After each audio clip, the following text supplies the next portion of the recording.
Thank you, Your Honor. Your Honor, पिछले 5 साल में इस केस में जो संघर्ष चला, इसमें सबने कानून के बड़े बड़े जानकारों को देखा और सुना।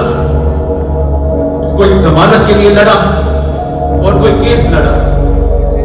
अब जब फैसला गिल्टी और नॉट गिल्टी, इनोसेंट और कल्प्रिट, ऐसी बातों के आगे आगे खड़ा हो चुका है, इसको सही दिशा मिलना बहुत जरूरी है।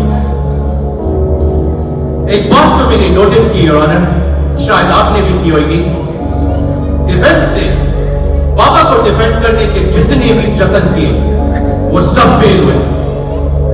पुलिस की कानूनी प्रक्रिया को गलत ठहराना, बॉक्सों के चार्जेस पे सवाल उठाना, बच्ची को रॉन्गली अडल्ट प्रूव करने की कोशिश करना, कभी बीमारी तो कभी कुछ तो कभी कुछ। देखिए, मैं और जो भी मेरे अगेंस्ट में है, जैसे शर्मा जी, हम सब अपने प्रोसिक्यूशन और डिफेंडेंट का फर्ज अदा करें, लेकिन डिफेंस काउंसिल बाबा को डिफेंड करते करते कहां चूक गया, कहां चूक गया। योर ऑनर, वो चूके एक जघन्य अपराध को समझने में, वो चूके पीड़िता की मनोस्थिति को समझने में, वो चूके इस बात को समझने में कि इस अपराध का समाज के ऊपर क्या प्रभाव पड़ सकता है। योर ऑनर, इस देश में लड़की का जीवन काल बहुत ही समस्या भरा है और ये बच्ची उन सारी लड़कियों की व्यथा को बयान करती है। मुझे बहुत शर्म महसूस हो रही है ये कहते हुए, योर ऑनर, कि इस महान देश में हर लड़की बचपन से लेकर युवावस्था तक किसी न किसी प्रकार से एक बार मानसिक और शारीरिक रूप से प्रताड़ित होती है। इस पूरे प्रकरण में, योर ऑनर, इस बच्ची में किसी को प्रेरणा दिखाई दी तो किसी को पैसे बनाने का सहारा, किसी को अपनी कुंठित वासना को पूरा करने की ललक दिखाई दी तो किसी को इसमें टीआरपी। सर, मुझे, योर ऑनर,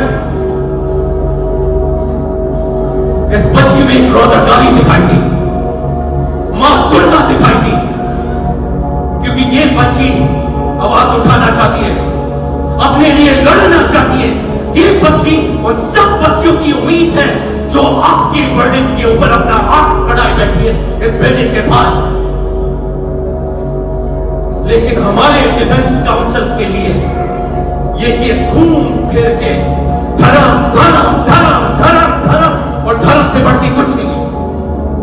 योर ऑनर, अगर धर्म ही सब कुछ है तो मैं भी एक कहानी के साथ इसका समापन करना चाहूंगा। कृपया करके आगे दे दीजिए।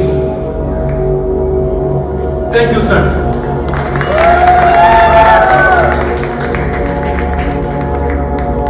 आप सब रामायण के बारे में तो जानते होंगे,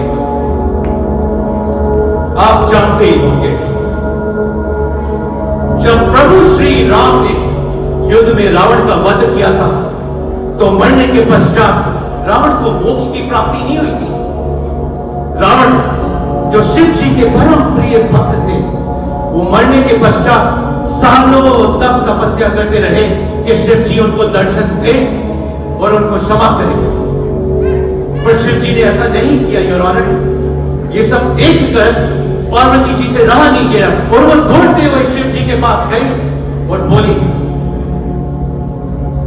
हे प्रभु, आप इतने कठोर कैसे हो सकते? रावण जैसे अपने परम प्रिय भक्त को दर्शन क्यों नहीं दे रहे, उसको क्षमा क्यों नहीं कर रहे? शिव जी मंद मंद मुस्काए और कहा, हे पार्वती, इस संसार में कुकर्म को 3 भागों में बांटा गया है। पहला पाप जो आदमी कभी जाने कभी अनजाने में करता है, उसका निवारण प्रायश्चित करके, माफी मांग के और किसी और तरीके से भरपाई करके हो सकता है।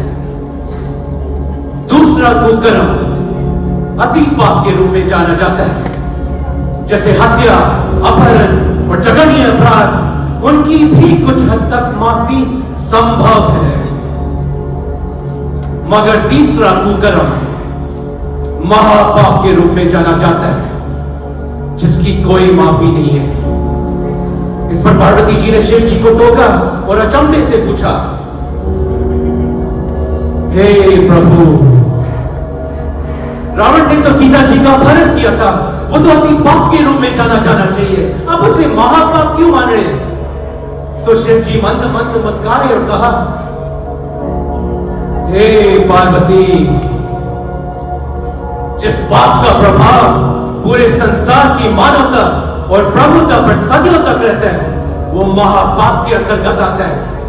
मैं रावण को माफ कर देता अगर उसने रावण बनकर सीता का अपहरण किया होता, लेकिन उसने साधु का भेष धारण किया था, जिसका प्रभाव पूरे संसार की साधुत्व और सनातन पर सदियों तक रहेगा, जिसकी कोई माफी नहीं है। ये और ये रावण है, रावण, इसे कतई नहीं छोड़ा जाना चाहिए। इसने गुरु भक्ति के साथ विश्वासघात किए, मासूम बच्चों के साथ विश्वासघात किए, इसने मेरे और हम सबके महादेव के साथ विश्वासघात किया, उनका नाम इस्तेमाल करके एक जघन्य अपराध किए। I claim a death penalty to be hanged till death.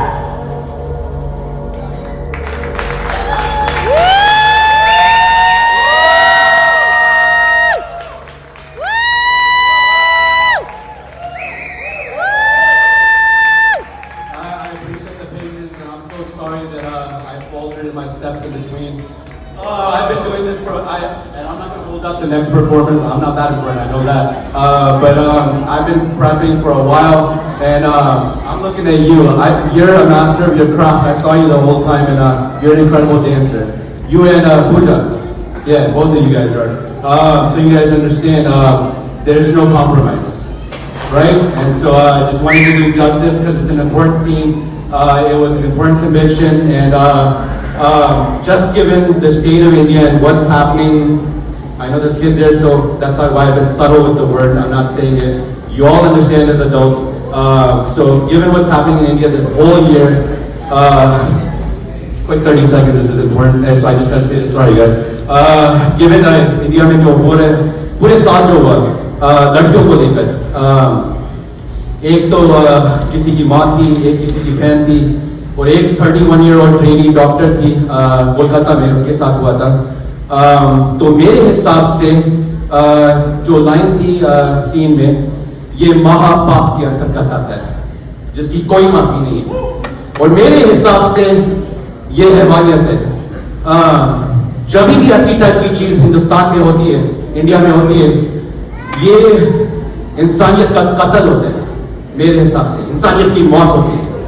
तो काश ऐसा भी एक दिन आ सके, हमारे सिस्टम में बदलाव आए, हिंदुस्तान में मर्दों की सोच में, सब नहीं पर काफी मर्दों की सोच में बदलाव आए। इन सब सिचुएशंस में अपराधी मर्द था, तो होपफुली हमारे लीगल सिस्टम में बदलाव आए, और काश ऐसा भी एक दिन आए, हिंदुस्तानी होकर हम बोल सके और छाती ठोक के बोल सके कि इंसानियत वापस चाहती है।